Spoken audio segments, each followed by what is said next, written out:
Je suis souvenu de l'histoire de l'un des éminents fils africains, un très bon footballeur du nom de Samuel Emmanuel Eboué, qui en 2016, après avoir atteint le sommet de sa gloire, avoir atteint tous les sommets dans le domaine du sport football, se retrouvait dans un mécanisme de divorce avec sa femme. Et en 2017, il racontait dans les colonnes du journal de Daily Mirror, autant pour moi, qu'il avait tout perdu.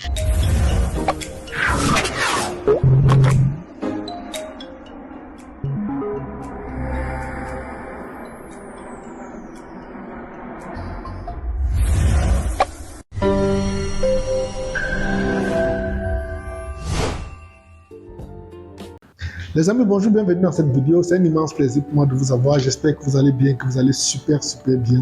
Aujourd'hui, on parlera de quelque chose d'assez triste, quelque chose qui arrive régulièrement dans notre écosystème et qui touche la plupart du temps certains de nos frères qui sont répartis à travers le monde. J'ai pensé à vous faire cette vidéo à cœur ouvert où je me suis souvenu de l'histoire de l'un des éminents fils africains, un très bon footballeur du nom de Samuel Emmanuel Eboué, qui en 2016, après avoir atteint le sommet de sa gloire, avoir atteint tous les sommets dans le domaine du sport football, se retrouvait dans un mécanisme de divorce avec sa femme. Et en 2017, il racontait dans les colonnes du journal de Daily Mirror, autant pour moi, qu'il avait tout perdu, qu'il a été victime ou bien après le divorce de sa femme, il a tout perdu. Toute sa fortune se retrouvait entre les mains de son épouse. Et c'est une situation qui n'est pas isolée, parce qu'on a également dans notre écosystème, le cas du Cameroun particulièrement, d'un footballeur imminent du nom de Eri Djemba, qui s'est retrouvé lui également, après sa carrière, dans une situation de ruine totale. Et vous n'allez pas vous croire, vous dire que ce n'est qu'une situation typique aux footballeurs francophones. On a le cas par exemple du footballeur Ifini Ideze, excellent défenseur nigérian qui se retrouve dans une situation pareille également. On en trouve à travers le monde. C'est une façon de vous dire que cette situation n'est pas isolée et ça concerne également certains hommes d'affaires. On a plusieurs fois eu des situations, des personnes qui étaient dans un couple, ils ont passé le temps à travailler et du jour au lendemain, la dame décide de partir et elle veut partir avec les enfants et parfois demande la garde des enfants et le tribunal exige que la maison soit remise à la dame parce qu'elle va y vivre avec ses enfants et le monsieur se retrouve dans la rue. Il faut comprendre en fait que c'est un phénomène tellement régulier dans le monde capitaliste où certaines personnes se retrouvent toujours à quelque sorte abusées ou bien prises au piège par le système. Il faut noter d'office qu'on n'est pas dans un état de misogynie. On est dans une situation claire qui arrive régulièrement aux hommes. Il n'est pas exclu que ça arrive également aux femmes. Il y a des femmes qui se retrouvent également dans des situations où elles se trouvent en train de perdre leur fortune. Mais c'est un phénomène qui est beaucoup plus récurrent dans le monde sportif. On a eu le cas avec Tiger Woods, bien évidemment. L'une des choses que je tenais à vous dire, c'est qu'il existe des mécanismes pratiques. Mais malheureusement, les footballeurs ou bien les sportifs, lorsqu'ils sont en activité, tout ce qu'ils essayent de faire, c'est de jouer au football. Et ils ne cherchent pas à s'entourer de personnes qui savent comment préserver leur patrimoine. Et à la fin de leur carrière, se retrouvent ruinés. On en trouve en profusion à travers le monde. Et il faut noter également que lorsque vous vous intéressez à l'intermédiation financière, il y a des mécanismes très simples qui se mettent sur pied pour pouvoir sauvegarder votre patrimoine. Il faut savoir que dans l'intermédiation financière, on vous montre comment vous pouvez léguer un matériel, vous pouvez léguer votre héritage à votre descendance. Parce que, curieusement, à travers le monde, les entreprises qui résistent le moins après le décès du fondateur sont les entreprises qui sont créées sur le continent africain.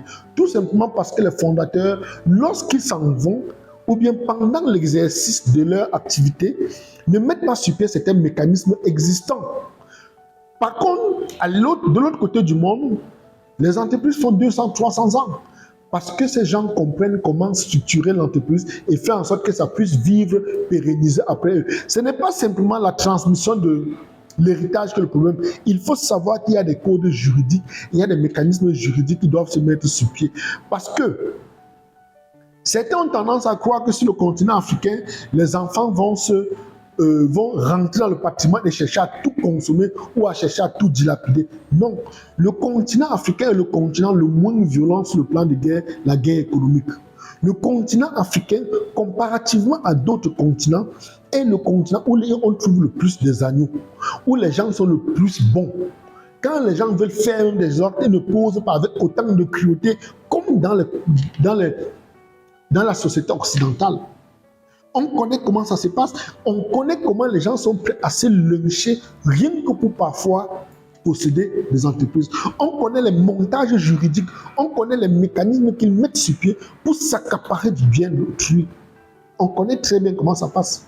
Sauf que lorsque vous mettez sur pied une entreprise, si vous n'avez pas compris certains mécanismes, vous n'avez pas compris comment certaines choses peuvent se mettre sur pied, dites-vous qu'il est tout à fait normal qu'après votre départ, l'entreprise aille en lambeaux.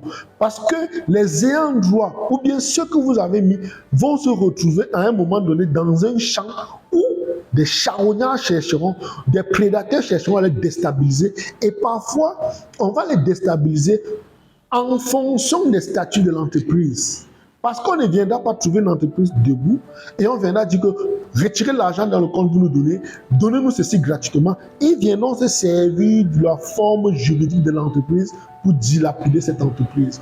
Parfois, on se retrouve dans des entreprises où ce sont les actionnaires même qui cherchent à déposséder la descendance ou bien les ayants droit de l'entreprise.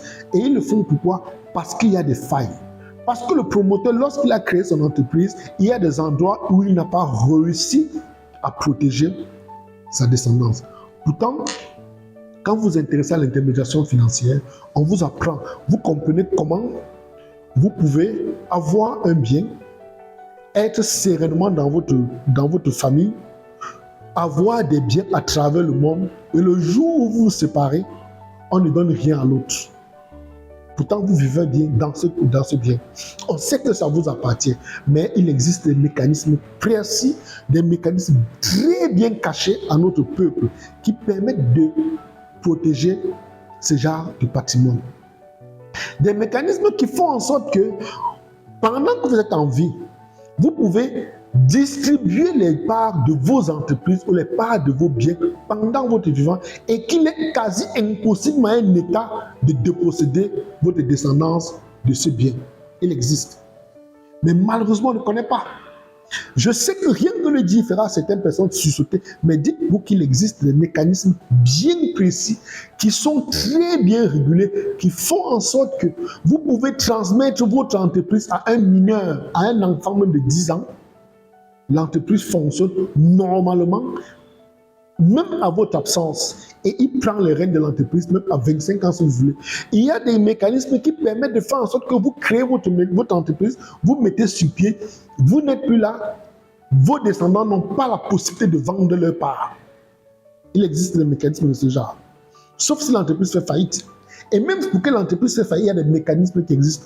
Et dites-vous que tout ceci se voit exclusivement et uniquement dans l'intermédiation financière. N'allez jamais demander ceci à votre banquier. Il ne saura pas de quoi il est question. Il ne saura quoi vous dire. Il vous dira tout simplement que c'est impossible parce que lui, où ses connaissances s'arrêtent, il pense que pour tout le monde s'arrête à ce niveau. Et sans oublier que dans notre écosystème, on a fait du banquier un super homme. Un homme avec des super pouvoirs. Pourtant, au fond, quand je cause avec mon banquier, par exemple, il prend des trucs, il s'assoit, il prend des notes, parce qu'il comprend des choses inimaginables, telles que ce que je viens de vous dire. Comment les sportifs, comment des gens qui gagnent excès d'argent peuvent préserver leurs biens? Comment ils peuvent préserver leur patrimoine au cas où il y a divorce l'un de ces jours, l'autre pas même bras ballants? Et il le fait de façon légale. On n'a pas besoin de faire les histoires dont on a eu vent récemment d'un footballeur qui mettait les biens au nom de ses parents. Ça, c'est carrément archaïque. Parce que si le parent décède, le bien devient un bien familial. Tous tes frères chercheront à partager ce bien.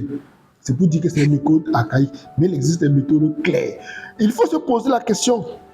Est-ce que Henry Ford, par exemple, lorsqu'il a créé son entreprise, au moment de ses décès, avait mis le nom de son entreprise au nom de ses parents qui étaient morts avant lui? Non. Il a juste compris qu'il existe un certain type de mécanisme qui peut mettre sur pied et qui va préserver les parts de sa descendance. Et c'est exactement ce que je m'encourage, je me pousse à vous dire.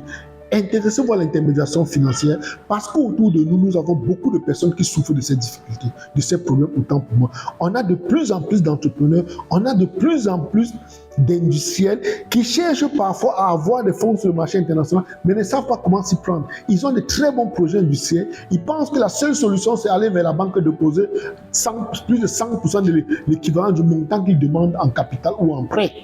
L'intermédiation financière vous montre comment le faire. L'intermédiation financière, rien que pour ce point précis, vous pouvez devenir un conseiller en patrimoine pour montrer aux gens comment préserver leurs intérêts, comment préserver leur investissement contre ce genre de situations ou bien des situations fâcheuses. Parce que nous sommes dans un monde clair. On sait qu'il y a des gens qui vont aujourd'hui se marier avec certaines personnes uniquement pour leur bien. On le sait. Même si on ne le dit pas, on le sait. Ça existe. Des gens, des situations où on a vu des gens qui sont mis en couple, quelque temps, 2 ans après, automatiquement, ils demandent le divorce et demandent la moitié des biens. Et effectivement, le tribunal donne. Parce que la personne n'avait pas su comment préserver, comment se préparer, comment se mettre à l'abri. Et dans l'intermédiation financière, on vous montre ceci. C'est l'une des raisons pour lesquelles je dis, si vous êtes un entrepreneur, vous êtes ambitieux, vous avez quelqu'un qui rêve, qui vise loin, voilà un secteur très bien porteur dans le domaine de l'intermédiation financière qui pourrait vous intéresser, sauf si vous avez de la vision. Vous pouvez être intermédiaire financier, vous devenez un conseiller uniquement dans ce secteur bien précis. Vous n'allez pas sur le marché international chercher des fonds. Vous allez juste conseiller des gens qui ont des capitaux, qui ont des investissements, qui ont des biens immobiliers, qui ont des entreprises à préserver leurs biens contre d'éventuels charognards qui viendraient autour chercher à grappiller. Les conseiller également à faire transmettre leur entreprise à une génération parfois mineure. Vous pouvez devenir intermédiaire financier rien que pour ça. Et je n'imagine pas combien vous pouvez gagner. Ce que je viens de vous dire, il faut noter que lorsqu'une entreprise ou bien un individuel nous contacte pour un accompagnement dans ce genre, les frais uniquement pour faire son ingénierie financière coûtent 10 millions de francs CFA. Parce qu'on s'adresse aux gens qui ont 100 millions dans leur compte bancaire. On s'adresse aux gens qui ont minimum 5 milliards de francs dans leur compte bancaire, où ils ont un capital qui tourne autour de 5 milliards. Donc, les frais uniquement pour concevoir leur ingénierie financière coûtent minimum 10 millions de francs. C'est pour vous dire que vous avez également cette chance. Vous pouvez nous retrouver et devenir intermédiaire financier, rien que pour apprendre ce genre de choses. Lorsque vous avez compris ceci, nous avons décidé de mettre à votre disposition un savoir précis, un savoir très bien caché. C'est pourquoi, dans quelques jours, nous organisons une forme de dîner gala autour de l'intermédiation financière pour vous parler de ce cas, pour vous montrer comment vous pouvez être intermédiaire financier et puis être juste un conseiller sur ce plan. Je suis tenu par les secrets, sinon je vous montrerai la plupart des dossiers des personnes qui sont venues, des gens qui sont venus vers nous, parce que parfois le monsieur détenait plusieurs entreprises, mais après son décès, ils ne savent plus comment faire pour rentrer en possession de quoi que ce soit. Et derrière, on leur montre comment il existe des mécanismes pour pouvoir récupérer ces fonds. Dans une vidéo, je pourrais vous donner quelques conseils. Donc, tel que j'expliquais, si vous êtes quelqu'un qui a de la vision, cliquez rapidement sur le lien qui figure dans le premier lien qui figure dans le descriptif de cette vidéo, où nous avons mis sur pied un programme où on vous accompagne à être intermédiaire financier. On le fera en présentiel du côté du Cameroun et vous avez la possibilité de le suivre en ligne. Vous apprendrez comment devenir intermédiaire financier. Et pas uniquement ceux qui veulent devenir intermédiaire financier. Si vous avez un patrimoine, vous voulez préserver votre patrimoine à la fois contre les charognards qui sont autour ou les proches qui sont autour de vous qui pourront s'en accaparer, c'est une occasion pour vous de nous retrouver pour comprendre comment ça se met sur pied, comment sur le plan juridique on préserve ses intérêts et comment sur le plan entrepreneurial on peut préserver également son patrimoine. Par la suite, nous avons donné l'occasion, ou bien nous vous donnons l'occasion, de façon unique et exceptionnelle, de rejoindre notre armée d'intermédiaires financiers que nous avons mis sur pied depuis un certain moment, grâce à notre Black Friday. Si vous êtes arrivé jusqu'ici, nous avons mis sur pied encore de façon unique et spéciale un programme dénommé Black Friday, qui a commencé en décembre 2025. Sachant que les gens étaient extrêmement occupés, nous avons décidé de prolonger le Black Friday jusqu'en fin janvier 2026, plus précisément le 31 janvier. Vous avez l'occasion de bénéficier de nos cours, enregistrer des cours qui parlent des choses hautement stratégiques qui vous permettent de pénétrer notre réseau très fermé d'intermédiaires financiers. Et il faut rappeler que vous avez jusqu'à pratiquement 70% de réduction sur ce cours. Et par la suite, si vous avez quelqu'un qui a encore beaucoup plus d'ambition, nous vous donnons rendez-vous du côté de l'île Maurice du 26 au 29 mars 2026 dans le cadre de notre tourisme entrepreneurial qui parle essentiellement de l'intermédiation financière. Et vous aurez l'occasion de rencontrer des entreprises sur place, vous aurez l'occasion de créer votre société holding, de créer votre SPV et rentrer en contact avec les entreprises qui mettent à la disposition ou qui émettent et monétisent les SBLC, les lettres de crédit, les garanties bancaires, les bons, les KTT, et puis faire de vous un intermédiaire financier fort et puissant et hautement recherché sur le continent africain et à travers le monde. Parce qu'il faut le dire, nous privilégions le marché africain parce que sur le marché, nous avons de plus en plus d'entrepreneurs ou bien d'industriels qui ont des gros projets, mais malheureusement ne savent pas comment faire pour monétiser, comment faire pour avoir accès aux fonds. C'est la raison pour laquelle nous vous donnons rendez-vous de ce côté de l'île Maurice.